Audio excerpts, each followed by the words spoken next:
ಪ್ರಧಾನಮಂತ್ರಿಗಳು ಏನು ಬಹಳ ಬಿಗಿಯಾದಂಥ ಕ್ರಮವನ್ನು ತೆಗೆದುಕೊಂಡಿದ್ದಾರೆ. ಈ ವಿಷಯದಲ್ಲಿ ರಾಷ್ಟ್ರದ ಎಲ್ಲ ರಾಜಕೀಯ ಪಕ್ಷಗಳು ಐಕ್ಯತೆಯನ್ನು ತೋರಿಸಿದ್ದಾರೆ. ಈ ದೇಶದ 150 ಕೋಟಿ ಜನ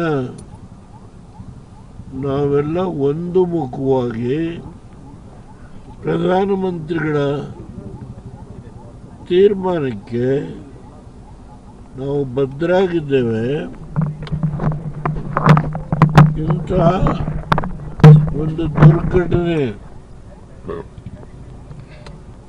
ಪ್ರವಾಸಿಗರ ಮೇಲೆ 28 ಜನಗಳ ಹತ್ಯೆ ಮಾಡಿದ್ದು, 2 ಫಾರಿನರ್ಸು, ನಮ್ಮ ದೇಶದವರು 26 ಜನ ನಿಷ್ಕರುಣೆಯಿಂದ ಅವ್ರನ್ನ ಹತ್ಯೆ ಮಾಡಿದಂಥ ಈ ಯಾರು ಎಕ್ಸ್ಟ್ರೀಮಿಸ್ಟ್ ಇದ್ದಾರೋ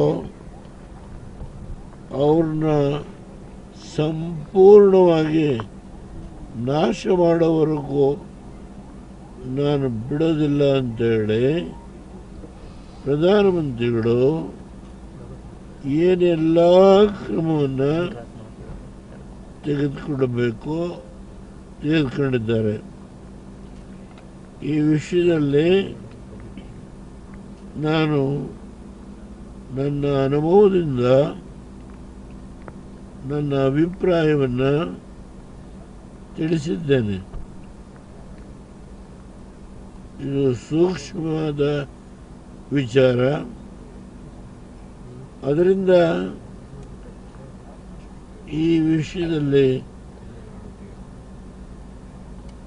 ಏನು ಕ್ರಮ ತೆಗೆದುಕೊಳ್ತೀರೋ ಅದಕ್ಕೆ ನಂದು ನನ್ನ ಪಕ್ಷದ್ದು ಕುಮಾರಸ್ವಾಮಿ ಮಂತ್ರಿ ಆಗಿದ್ದಾರೆ, ನಮ್ಮದು ಪೂರ್ಣ ಬೆಂಬಲ ಇದೆ ಅಂತೇಳಿ ಈ ವಿಷಯದ ಬಗ್ಗೆ ನಾನು ಈಗಾಗಲೇ ಹೇಳಿದ್ದೇನೆ.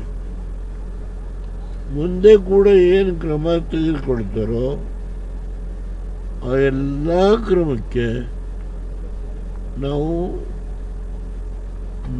ಅನ್ನೋದಕ್ಕಿಂತ ಬದಲಾಗಿ ಇಡೀ ದೇಶ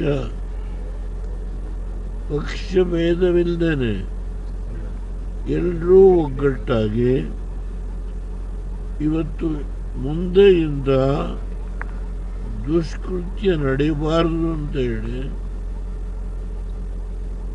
ನಾವು ಅವರಿಗೆ ಪಾಠ ಕಲಿಸಲೇಬೇಕು ಅಂತ ಹೇಳಿ ಏನು ಪ್ರತಿಜ್ಞೆ ಮಾಡಿದ್ದಾರೆ ಪ್ರಧಾನಮಂತ್ರಿಗಳು, ಅವರ ಹಿಂದೆ ನಿಲ್ತು.